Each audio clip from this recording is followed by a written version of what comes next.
Saya rindu membacakan kebenaran firman Allah di dalam kitab Wahyu pasalnya yang ke-20. Wahyu pasalnya yang ke-21. Wahyu pasal yang ke-21 ayatnya yang keempat. Wahyu pasal 21 ayat 4 berkata seperti ini, dan ia akan menghapus segala air mata dari mata mereka, dan maut tidak akan ada lagi perkabungan atau ratap tangis atau duka cita, sebab segala sesuatu yang lama itu telah berlalu. Saya rindu membacakan ayatnya yang ke-8 di Wahyu pasal 21. Wahyu pasal 21 ayat 8 berkata seperti ini, tetapi orang-orang penakut, orang-orang yang tidak percaya, orang-orang keji, orang-orang pembunuh, orang-orang sundal, tukang-tukang sihir, penyembah-penyembah berhala, dan semua pendusta, mereka akan mendapatkan bagian mereka di dalam lautan yang menyala-nyala oleh api dan belerang.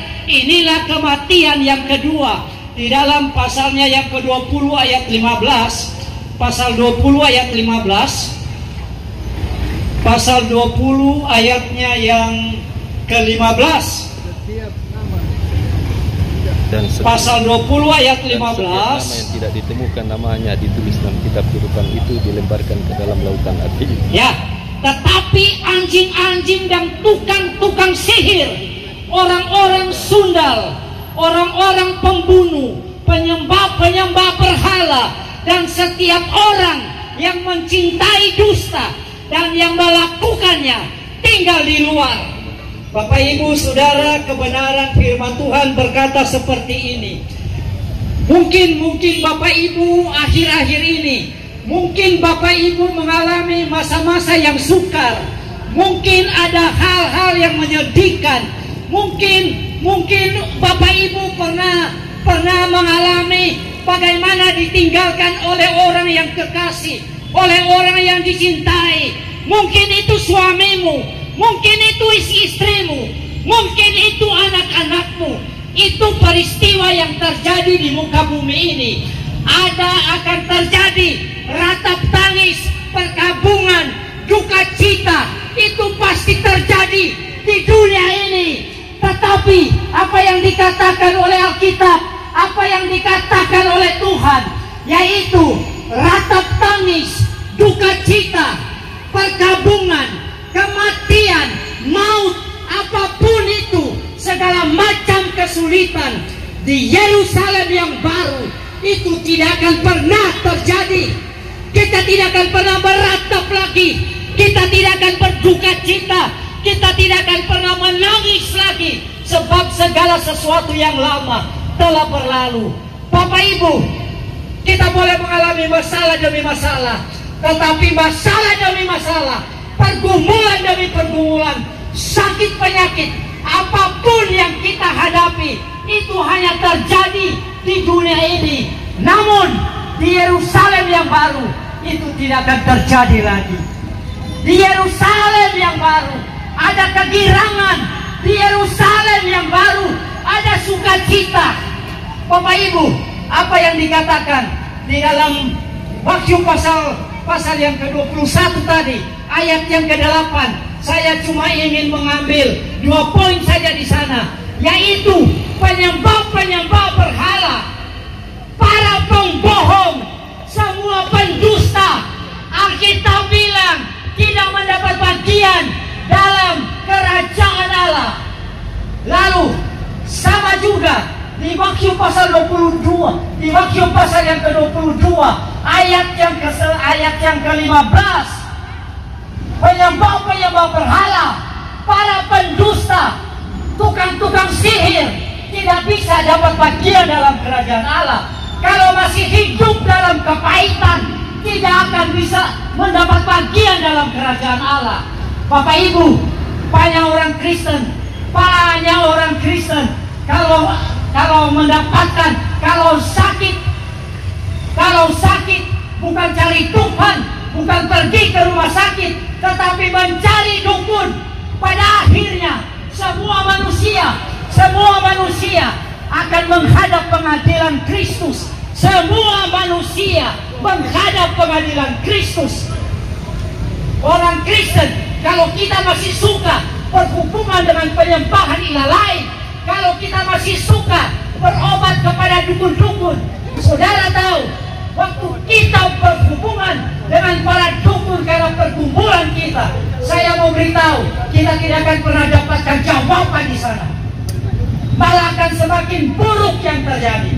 Apa yang dikatakan oleh Yeremia pasal 17 ayat 5 dan 6. Terkutuklah orang yang mengandalkan manusia, yang menaruh pengharapan kepada manusia.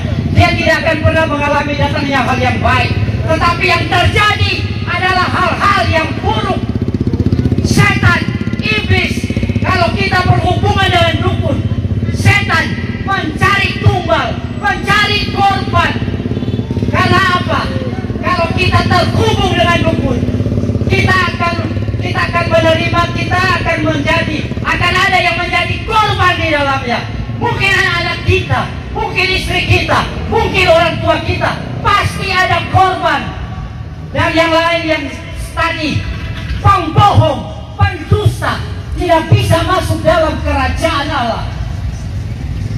Itu kata Alkitab, bukan kata saya. Apa yang firman Tuhan bilang, pendusta tidak bisa masuk dalam kerajaan surga. Intinya adalah, sekarang ini kita masih hidup di dunia. Apa yang Tuhan mau? Yang Tuhan mau adalah bertobatlah, berilah dirimu, serahkan hidupmu kepada Yesus. Maka hidup yang kekal itu ada di dalam dirimu. Namun seperti yang disentil tadi, kerjakan keselamatan dengan takut dan gentar. Artinya, waktu kita hidup di dalam Yesus, kita harus jadi terang. Jangan hidup lagi di dalam kegelapan. Sebab orang yang hidup di dalam kegelapan tidak bisa mendapat bagian dalam kerajaan surga, tidak bisa masuk dalam kerajaan surga. Semua orang bisa masuk surga dengan catatan, buka hati, bertobatlah, terimalah Yesus, lalu jadilah saksi, jadilah terang. Bapak Ibu, saya rindu mendoakan. Mari kita berdoa. Ikuti doa saya. Apa yang saya ucapkan di dalam doa, ikuti saja. Saya akan ucapkan secara perlahan-lahan. Mari katakan, Tuhan Yesus, saya datang ke hadapan-Mu. Tuhan Yesus, Engkau mengasihi aku. Di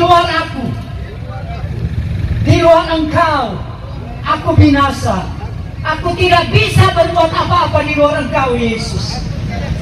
Saat ini, ampuni dosaku, sucikan aku.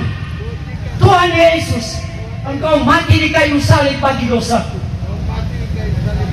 Tuhan Yesus, saat ini aku buka hatiku. Aku terima Engkau, Yesus Kristus.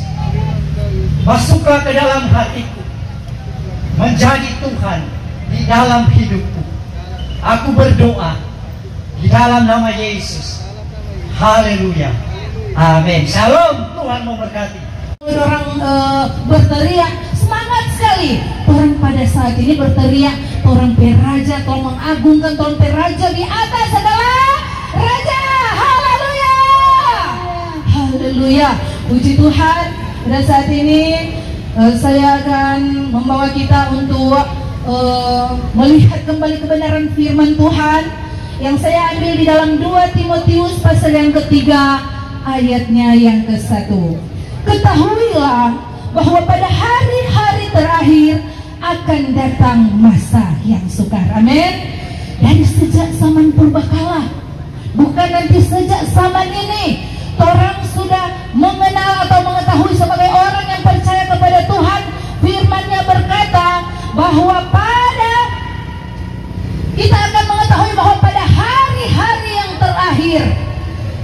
datang masa yang sukar. Amin. Saudaraku, dalam kehidupan kita sebagai orang yang percaya kepada Tuhan, siapapun Anda, dimanapun Anda, apapun yang Anda kerjakan, apapun jabatan Anda, situasi apapun yang sedang Anda hadapi saat ini, entahkah engkau sedang ada di atas, entahkah engkau sedang memiliki jabatan yang tinggi, entahkah engkau sedang dalam posisi yang rendah sekalipun, tidak terkecuali orang semua pasti mengalami masa-masa yang sukar. Amin. Tetapi saudaraku yang kekasih di dalam Tuhan, pergumulan yang saya akan jelaskan di sini yaitu dalam pengiringan kita kepada Tuhan.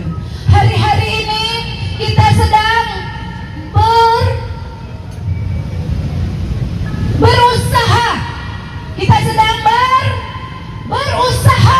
berusaha untuk mencapai atau mencoba untuk mencari sesuatu yang benar-benar membawa kehidupan kita supaya menjadi berarti di mata Tuhan. Orang yang ada pada saat ini, manusia setiap hari disibukkan dengan berbagai-bagai kegiatan, dengan berbagai-bagai tugas dan pekerjaan, dengan berbagai-bagai aktivitas. Tetapi saudaraku yang kekasih di dalam Tuhan, firman Tuhan berkata bahwa ketahuilah bahwa pada hari-hari terakhir akan datang masa yang sukar. Masa yang sukar yang bagaimana, saudara? Masa kita yang sukar yaitu di mana, saudaraku, kalau di dalam Timotius berkata bahwa pada masa-masa yang sukar ada begitu banyak manusia-manusia, ada begitu banyak orang-orang yang mengaku percaya Tuhan, ada begitu banyak orang yang mengaku anak Tuhan, ada begitu banyak orang-orang yang memiliki juru selamat yaitu Yesus Kristus, tetapi yang sebenarnya dia tidak melakukan kehendak Tuhan. Satu hal yang harus orang ingat, bahwa apa maksud dan tujuan orang Tuhan tempatkan di bumi ini bukan tanpa tujuan.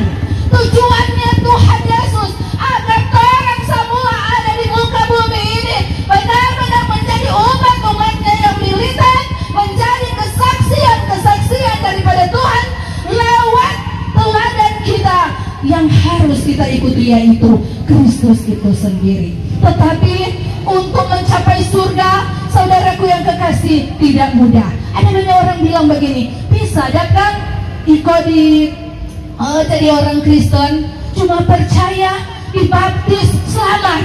Tidak, saudaraku. Tuhan, dia sudah menyediakan keselamatan itu, tetapi keselamatan itu harus orang kerjakan selalu. Amin. Harus dikerjakan. Ada juga yang bilang, firman Tuhan kok bilang, Alkitab bilang sekali selamat, tetap selamat. Jangan salah, saudaraku. Orang sudah diberikan keselamatan oleh Tuhan, tetapi kalau orang tidak mengerjakan keselamatan itu, kalau orang Kristen cuma Kristen KTP, kalau orang anak Tuhan cuma anak Tuhan, gampangan asal-asalan, tidak mau fokus pada tujuan yang sesungguhnya, yaitu keselamatan kekal, nol besar. Amin. Sia-sia akan terjadi masa yang sukar, di mana saudaraku, untuk memperoleh keselamatan yang kekal itu tidak gampang, karena dunia ini menawarkan hal-hal yang indah.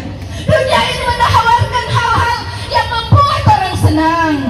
Dunia ini menawarkan hal-hal yang mudah, yang instan. Sementara untuk orang mengikut Yesus tidak mudah seperti yang diperlihatkan oleh dunia ini. Karena untuk mengikut Yesus, untuk memperoleh keselamatan itu, dikatakan bahwa orang mesti pikul salib setiap hari. Amin. Itulah dikatakan akan datang masa-masa yang sukar. Kalau orang menjelaskan masa-masa yang sukar yang bagaimana? Masa-masa yang sukar itu yang menjauhkan iman kita daripada Kristus. Masa-masa yang sukar itu di mana ada manusia-manusia yang mereka akan mencintai diri mereka sendiri. Ada manusia-manusia yang tidak mengindahkan agama. Ada manusia-manusia yang damai. Ada manusia-manusia yang hidupnya garang. Ada manusia-manusia yang tampil menjadi provokator. Ada manusia-manusia yang hidupnya suka memfitnah. Orang-orang yang seperti itu jauh sekali memasuki tujuan yang sesungguhnya, jauh sekali memperoleh itu keselamatan yang kekal. Amin. Tetapi saya dan saudara pada saat siang hari ini tidak terkecuali, sampai sejauh mana suara saya menjangkau pendengaran saudara, mari kita berbenah. Kita merasa mungkin, oh Tuhan, kita mungkin mulai jauh dari kasih karunia Tuhan. Mungkin keselamatan Tuhan memang sesediakan, tapi kadangkala kita yang acuh tak acuh, kita yang lebih terpengaruh dengan ini dunia ini, kita lebih terikat kepada hal-hal yang membawa kita justru jauh dari kasih karunia Tuhan. Amin. Tapi saya percaya pada pagi hari ini, siapapun Anda, saya dan saudara sedang berjuang dan terus berjuang untuk satu tujuan yang sesungguhnya. Kekayaan, jabatan, harta itu hanya sementara. Amin. Hanya sementara. Hari ini ada, besok habis. Tetapi itu keselamatan yang daripada Tuhan, itu kekal sampai selama-lamanya. Amin. Puji Tuhan. Jadi orang semua yang ada pada saat ini, orang jangan lengah, jangan hidup di zona yang nyaman. Oh, semua kok aman-aman, kita jabatan luar biasa, kita kok ada jabatan, kita ada harta kekayaan, kita kebutuhan hidup terpenuhi, kita ekonomi aman-aman. Tetapi ingat saudaraku yang kekasih di dalam Tuhan, satu hal Tuhan akan tuntut daripada kehidupan kita. Dia tidak bilang menghadapi jabatan setinggi apa, dia tidak bilang menghadapi harta sebanyak apa, tetapi Tuhan bilang, apakah engkau sudah mengerjakan keselamatanmu. Amin. Biar dalam keadaan sukar, semakin orang ditindas pun, semakin orang mengalami pergumulan yang hebat pun, semakin orang diintimidasi sekalipun, orang harus ingat bahwa orang fokus satu, yaitu surga yang kekal. Amin. Jangan terpengaruh dengan suasana yang sukar, jangan terpengaruh dengan keadaan yang sukar. Firman Tuhan jauh sebelum terang ada, itu sudah disampaikan. Jadi tinggal mengingat-ingatkan lagi agar saya dan saudara untuk kiranya tidak tinggal dalam zona nyaman. Orang selupa dengan Tuhan. Tetapi ingat satu hal saudaraku, dalam kesesakan, dalam ketertindasan sekalipun, kalau orang tetap hidup melekat dengan Tuhan, tetap mengerjakan keselamatan itu, tetap melakukan, mengejar kasih karunia Tuhan itu untuk senantiasa selalu menjadi milik saya dan saudara, percaya bahwa satu saat kasih setia Tuhan itu akan terus dinyatakan dalam kehidupan kita, dan satu saat kita akan berjumpa, kita akan bertemu pada satu kekekalan di mana kita akan melihat bahwa kita akan memerintah bersama-sama dengan Kristus apabila kita tetap mengerjakan keselamatan itu, kerjakan keselamatan itu dengan takut dan gentar. Amin. Amin. Haleluya. Haleluya. Haleluya. Tuhan Yesus dimuliakan. Puji Tuhan.